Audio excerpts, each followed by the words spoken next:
அனைவருக்கும் வணக்கம். நம்மளுடைய வாழ்க்கையில நமக்கு விவரம் தெரிஞ்ச நாளில இருந்து நம்ம பார்த்தீங்கன்னா அதிக அளவு யாரை நேசிப்போம், அதிக அளவு யாரை நம்ம நம்புவோம் அப்படின்னு பார்த்தீங்கன்னாக்க நம்மளுடைய நண்பர்களை தான். நம்மளுடைய ரத்த சொந்த உறவுகள் எத்தனையோ இருக்கும். அண்ணா, அக்கா, தங்கச்சி, தம்பி, மாமா, மச்சான், அத்தை, தாத்தா, பாட்டி இப்படின்னு எத்தனையோ உறவுகள் நமக்கு இருக்கும். ஆனாலும் அந்த உறவுகள் மீது நம்ம வைக்கிற நம்பிக்கையும், அந்த உறவுகள் மீது நம்ம வைக்கிற பாசத்தை விட நம்ம யார் மேல அதிகம் நம்பிக்கை வைப்போம், யார் மீது நம்ம பாசம் வைப்போம் அப்படின்னு பார்த்தீங்கன்னா, நமக்கு விவரம் தெரிஞ்ச நாள்ல இருந்து பார்த்தீங்கன்னா நம்மளுடைய நண்பர்கள் மீது தான் நம்ம அதிக அளவு பாசம் வைப்போம். அவங்கள தான் நம்ம எல்லா இடத்துலையுமே உண்மையா நம்புவோம், உண்மையா நேசிப்போம். இப்போ இதை ஏன் இப்போ நான் சொல்றேன் அப்படின்னு பார்த்தீங்கன்னாக்க, ஒரு சில நண்பர்கள் அதாவது தன்னுடைய நண்பனுக்கு எது வந்தாலும் தன்னுடைய உயிரையே கொடுக்க கூட துணிஞ்சிருவாங்க. ஏன்னா அந்த அளவுக்கு நண்பனை நேசிப்பாங்க. ஒரு சில நண்பர்கள் நம்ம நல்லா இருந்தா போதும், நம்மள அவன் எப்படிதான் உண்மையா நேசிச்சு இருந்தாலும் பரவாயில்ல, நம்ம கிட்ட எப்படிதான் அன்பா பாசமா பழகி இருந்தாலும் பரவாயில்ல, அவனுக்கு என்ன வந்தாலும் நம்ம கண்டுக்க கூடாது, நம்ம நல்லா இருந்தா போதும் அப்படின்னு தான் ஒரு சிலர் இருக்கிறாங்க. அதுக்கு உதாரணமா நம்ம பாப்பாவோட தோழிகளை சொல்லலாம். ஒரு அண்ணா பாத்தீங்கன்னாக்க குவைத்துல இருக்கிறாரு. அவர் பாப்பாவோட இந்த சம்பவத்தை கேட்ட உடனே எனக்கு கால் பண்ணினாரு. அந்த அண்ணன் பேர் என்ன அப்படின்னு பாத்தீங்கன்னா ராஜேந்திரன். அவருடைய ஊரு என்ன, ஒரு சொந்த ஊர் அப்படின்னு பாத்தீங்கன்னா பெரம்பலூர் சைடு அவருடைய சொந்த ஊர் இருக்கு. இப்போ நம்ம வேப்பூர் அருகாமையில தான் அவரு திருமணம் பண்ணியிருக்காரு. குவைத்துல இருக்கும் போது நம்ம கிட்ட பேசினாரு ஃபோன் பண்ணி. இந்த மாதிரி பாப்பாவோட இழப்பை என்னால் தாங்க முடியலக்கா அப்படின்னு சொல்லி பேசினாரு. ஒவ்வொரு நாளும் பாப்பாவுக்கு என்ன நடந்தது, அடுத்தது என்ன நடக்கும் அப்படிங்கிறத ஒரு நாள் விடாத நான் பார்ப்பேன் அப்படின்னு சொல்லி நமக்கும் ஆறுதல் சொன்னார். அதன் பிறகு பார்த்தீங்கன்னாக்க நம்ம ஊருக்கு வந்திருந்தாரு. ஊருக்கு வரும்போது அவருடைய ஃபேமிலியோட இங்கே வந்தார். நேர்லையும் ஆறுதல் சொன்னாரு. அப்ப பாப்பாவோட மணிமண்டபத்தையும் போய் பார்த்தாரு. பார்த்துட்டு ரொம்ப வருத்தப்பட்டாரு. பாப்பாவோட மணிமண்டபத்தெல்லாம் நேர்ல போய் பார்த்தாரு. நமக்கு எவ்வளவோ ஆறுதல் சொன்னாரு. பாப்பாவோட ட்ரஸ்ட்டுக்கும் அவரால் முடிஞ்ச ஒரு சின்ன சின்ன உதவிகளை செஞ்சிருக்காருங்க. அவர் இங்க ஒரு 2 மாசமாட்டம் இருந்தாரு. இருந்துட்டு அதன் பிறகு பார்த்தீங்கன்னா திரும்பவும் குவைத்து போயிருக்காரு. அங்க ஒரு நண்பன் என்ன பண்ணியிருக்கான் அப்படின்னா, அங்க ஒரு 2-3 பேர்த்துக்கிட்ட நல்லா நெருங்கி பழகியிருக்காரு. அந்த ஆள் யாரு, என்ன ஊரு அப்படின்னு பார்த்தீங்கன்னா, அவன் புதுக்கோட்டையை சேர்ந்தவன். அவங்க பேர் சேதுராமன். ரொம்ப நாளா அந்த நாட்டிலேயே குவைத்திலேயே தான் இருக்கிறாப்புல. இந்த புதுக்கோட்டைக்கு அவரால் திரும்ப வர முடியாத ஒரு சூழ்நிலை. என்ன பிரச்சனை ஏதுங்கிறது நமக்கு தெரியாது. ஆனா அங்கேயே இருக்காரு. அவருடைய மனைவி கூட பாத்தீங்கன்னாக்க அங்க உள்ள கலெக்டர்கிட்ட, புதுக்கோட்டை உள்ள கலெக்டர்கிட்ட மனு கொடுக்குது. எங்க வீட்டுக்காரர் குவைத்துக்கு போனாரு, ரொம்ப நாளா அங்கேயே இருக்கிறாரு, அவரால் வர முடியாத ஒரு பிரச்சனை, எங்க வீட்டுக்காரரை எப்படியாவது வர வைக்கணும் அப்படின்னு சொல்லி மனு கொடுக்குறாங்க. அந்த மனுவை அந்த புதுக்கோட்டை கலெக்டர் ஏத்துக்கிட்டு அந்த ஆளை அங்கிருந்து வர வைக்கிறதுக்கு ஏற்பாடு பண்ணியிருக்காரு. அந்த ஏற்பாடு பண்ணும்போது பார்த்தீங்கன்னா அந்த சேதுராமன் கையில் சுத்தமாக காசு கிடையாது. காசு இல்லாத இருக்கும் போது பார்த்தீங்கன்னாக்க இந்த ராஜேந்திர அண்ணங்கிட்டையும் அவர் இல்லாத இன்னும் 2-3 பேர்த்துக்கிட்ட பார்த்தீங்கன்னா அந்த சேதுராமன் நல்லா நெருங்கி பழகியிருக்காரு. தன்னுடைய சூழ்நிலையை எடுத்து சொல்கிறாரு. இந்த மாதிரி என்கிட்ட கையில் காசு இல்லை, நான் திரும்ப நம்ம நாட்டுக்கு போகணும், அப்படி போகணும்னா உங்ககிட்ட இருக்கக்கூடிய ஒரு சின்ன சின்ன உதவியை எனக்கு பண்ணுங்க, நான் திரும்ப போயிட்டு ஊருக்கு போயிட்டு உங்களுக்கு நான் அனுப்பி வைக்கிறேன், இல்லை நீங்கள் கொடுக்கக்கூடிய அட்ரஸ்க்கு கூட நான் அனுப்பி வைக்கிறேன், எனக்கு உதவி பண்ணுங்க அப்படின்னு சொல்லி கேட்குறாரு.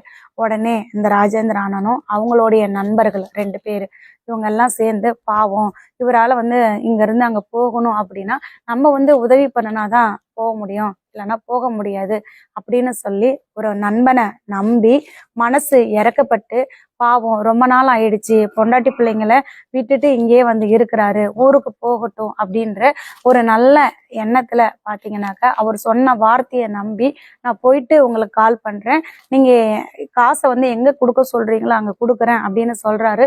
இந்த வார்த்தைகளை நம்பி பார்த்தீங்கன்னாக்கா ராஜேந்திரன் அண்ணன் திட்டு அந்த சேதுராமனுக்கு 40,000 ரூபாய் கொடுத்துருக்காருங்க. ஊருக்கு போகணும் அப்படிங்கிறதுக்காக 40,000 கொடுத்துருக்காரு.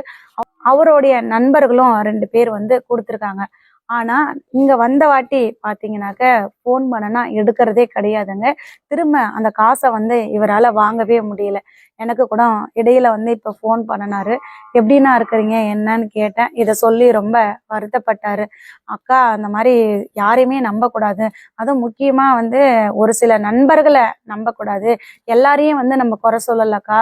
பாப்பாவுக்கும் பாத்தீங்கன்னாக்க அவங்களுடைய தோழிகள் நினைச்சிருந்தா கண்டிப்பா பல உண்மைகள் வெளியே வந்திருக்கும்.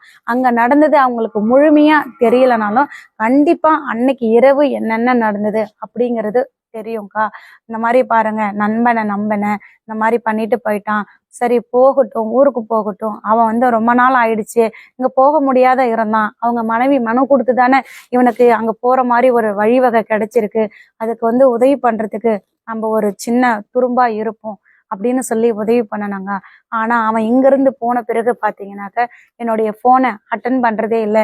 நானும் எத்தனையோ முறை கால் பண்ணி பார்த்துட்டேன், போன் எடுக்கிறதே இல்லைக்கா. இந்த காசை ஏமாத்திட்டான் அப்படின்னு சொல்லி ரொம்ப வருத்தப்பட்டு மனவேதனையோட பேசினாருங்க. அவர் வந்து அவனுக்கு வந்து நல்லதுதான் நினைச்சாரு. ஆனா அவன் என்ன திருப்பி செய்யறான் அப்படிங்கிறத பாருங்க. அதே போலதான் பாத்தீங்கன்னாக்க பாப்பா வந்து, அதாவது அவங்களுடைய தோழிகள் அப்படின்னா ரொம்ப அதிக அளவு அன்பு வச்சிருந்தா, பாசம் வச்சிருந்தா. ஆனா அந்த தோழிகள் பாப்பாவுக்கு திருப்பி என்ன பண்ணுனாங்க அப்படிங்கிறது உங்க எல்லாருக்குமே தெரியும். பாப்பா வந்து நல்ல படிப்பா, நல்ல மனநிலையில தான் இருந்தா, நல்ல ஆரோக்கியமா இருந்தா. அதாவது மருத்துவமனைக்கு அழைச்சிட்டு போயிருக்கேன் அப்படின்னா கண்டிப்பா அது தடுப்பு ஊசி போடுறதுக்கு மட்டும்தான் அழைச்சிட்டு போயிருக்கேன். பாப்பாவுக்கு எந்த ஒரு பிரச்சனையுமே இல்லை, நோய் நொடி இல்லாத ஆரோக்கியமா வளர்ந்த ஒரு குழந்தை. ஆனா அவங்களுடைய தோழிகள் போய் வாக்குமூலம் கொடுக்குறாங்க, அவ மனநிலை சரியில்லாதவ, எப்ப பார்த்தாலும் கையை கிழிச்சுக்குவா கிழிச்சுக்குவா அப்படின்னு எல்லாம் வந்து தோழிகள் போய் வாக்குமூலம் கொடுத்ததா சொல்றாங்க. அப்படியேப்பட்ட தோழிகள் கூட பாப்பா வந்து எவ்வளவு உயிரை தெரியுங்களா வச்சிருந்தா, எப்படிலாம் தெரியுங்களா நேசிச்சா. என் தோழிகள் தான் எனக்கு முக்கியம் அப்படின்னு அடிக்கடி என்கிட்ட சொல்லுவா. அது மட்டும் இல்லாத பாத்தீங்கன்னா, அதுவும் அப்பட்டமான ஒரு பொய் சொல்லுவாங்க. எப்படின்னா, அதாவது 12ஆம் தேதி வந்து கிழிச்சுக்கிட்டா அப்படிங்கிறத சொல்லுவாங்க. 12ஆம் தேதி கிழிச்சிருந்தா அந்த காயமாகப்பட்டது எப்படி இருக்கும் அப்படிங்கிறத நம்ம எல்லாருமே யோசிச்சு பார்க்கணும். அந்த கையில வந்து எந்த ஒரு தழும்புமோ, எந்த ஒரு கீறலோ, எந்த ஒரு இதுவுமே கிடையாதுங்க. கை நல்லா செவன்னு தான் இருந்துச்சு. இப்படி தோழிய வந்து உயிரா நேசிச்ச நம்ம தங்கத்துக்கு அவங்களுடைய தோழிகள் திருப்பி என்ன செஞ்சிருக்காங்க அப்படின்னு நினைச்சு பாருங்க. எத்தனையோ பேர் வந்து பாப்பா கூட பேசியிருக்க மாட்டாங்க, பழகியிருக்க மாட்டாங்க, அவளுடைய முகத்தை பார்த்தது கூட கிடையாது. ஆனா அத்தனை பேரும் எனக்கு நிறைய பேர் ஃபோன் பண்ணுவாங்க, அம்மா நீங்க கவலைப்படாதீங்க, பாப்பா இடத்துல நான் இருக்கேன், நீங்க வந்து என்ன உங்க பொண்ணா நினைச்சுக்கோங்கம்மா அப்படின்னு எத்தனையோ பேர் சொல்லுவாங்க. ஒரு சிலர் பார்த்தீங்கன்னாக்க நான் வந்து ஸ்டேட்டஸ் வைப்பேன். அந்த ஸ்டேட்டஸை பார்த்துட்டு அம்மா திருப்பி எனக்கு இந்த ஸ்டேட்டஸ் அனுப்புங்களேன், இந்த ஸ்டேட்டஸ்ல பாப்பாவோட முகம் அவ்வளோ அழகா இருக்கு அப்படின்னு எத்தனையோ பேர் என்கிட்ட சென்மி சொல்லி கேட்டிருக்காங்க. ஆனா அவங்களுடைய தோழிகள் யாருமே நமக்கு இது நாள் வரைக்கும் ஃபோன் பண்ணனதும் கிடையாது, நமக்கு ஒரு ஆறுதல் சொன்னதும் கிடையாது. ஸ்ரீமதிக்கு என்ன நடந்தது அப்படிங்கிறதும் வெளியே சொல்ல வரல. அவளை நினைச்சு ஒருத்தரும் ஜஸ்டிஸ் ஃபார் ஸ்ரீமதியும் சொன்னது கிடையாதுங்க. கண்டிப்பாங்க. அவங்க தோழிகள் நினைச்சிருந்தா எத்தனையோ ஒரு சில உண்மைகள் வெளியே வந்திருக்கலாம். அன்னைக்கு இரவு என்ன நடந்தது, பாப்பாவை எந்த மிஸ்ஸு கூட்டுட்டு போனாங்க, என்ன சொல்லி கூட்டுட்டு போனாங்க, இவங்கெல்லாம் வந்து படுக்கும் போது, இவங்க தோழிகள்லாம் படுக்கும் போது கூட்டுட்டு போன அந்த பாப்பா வந்து திரும்ப வந்துட்டாளா வரலையா, இல்ல என்ன ஏதுன்னு இவங்க மிஸ்ஸுங்கள்ட்ட கேட்டாங்களா, இப்படி எத்தனையோ உண்மைகள் இருக்கு. இவங்க நினைச்சிருந்தா பல உண்மைகள் வெளியே வந்திருக்கலாம். ஆனா யாரும் சொல்லவே கிடையாது. தயவு செஞ்சு சொல்றேங்க, அதாவது நண்பர்களை நம்பணும், வேண்டான்னு சொல்லலை. ஆனா அதுலயுமே பாத்தீங்கன்னாக்க ஒரு சிலர் தான் எப்பவுமே நம்ம கூடயே இருப்பாங்க. நமக்கு உயிரை கூட கொடுக்குற அளவுக்கு நண்பர்கள் இருப்பாங்க. நமக்கு எவ்வளோ கஷ்டம் வந்தாலும் பாத்தீங்கன்னாக்க கூடயே இருப்பாங்க. ஆனா ஒரு சிலர் பாத்தீங்கன்னாக்க நமக்கு எவ்வளோ கஷ்டம் வருது பாத்தீங்களா, அப்பதான் அவங்களுடைய சுயநலம் என்னன்னு நமக்கு தெரிய வரும். எல்லாரையும் நம்பாதீங்க. பழக்கக்கூடிய அந்த நண்பர்கள் நல்லவங்களா கெட்டவங்களா அப்படின்னு தெரிஞ்சுக்கிட்டு தயவு செஞ்சு பழகுங்க. அதே போல நண்பர்களுக்கு சொல்லிக்கக்கூடியது ஒன்னே ஒண்ணுதாங்க, உங்களையே நேசிக்கக்கூடிய ஒருத்தங்களுக்கு தயவு செஞ்சு ஒரு காலமும் துரோகம் பண்ணாதீங்க.